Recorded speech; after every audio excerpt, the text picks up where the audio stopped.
Tu vois pas le tableau? Tu vois pas le Tu vois pas le tableau? Le tableau.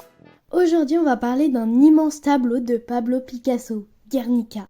Cette œuvre est peinte à l'huile. Elle mesure 3,49 mètres sur 7,77 mètres. Elle a été peinte entre avril et juin 1937. Mais derrière ce tableau impressionnant se cache une histoire très sanglante. Le 26 avril 1937 a lieu l'un des épisodes les plus cruels de la guerre en Espagne. Ce lundi, tout est calme.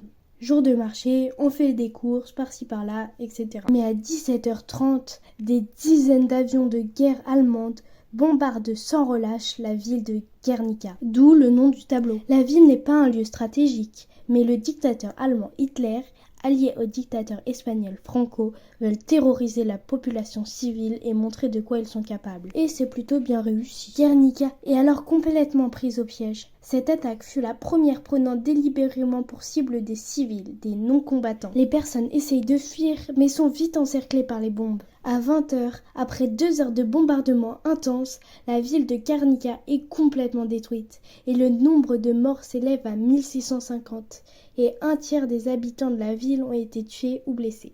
En mai 1937, Picasso est à Paris. Le gouvernement républicain lui demande de réaliser une fresque. Picasso, et qui pourtant a pour habitude de refuser de mêler art et politique, est dévasté par cette histoire. Il accepte et peint Guernica en quelques jours, en noir et en blanc, comme le sont les photographies de guerre. Quelque temps après, lorsqu'un ambassadeur nazi lui demande si c'est lui l'auteur de Guernica, il répond « Non, c'est vous ». Guernica est resté l'un des plus grands symboles pour la paix, et une immense reproduction du tableau orne le bâtiment de l'ONU.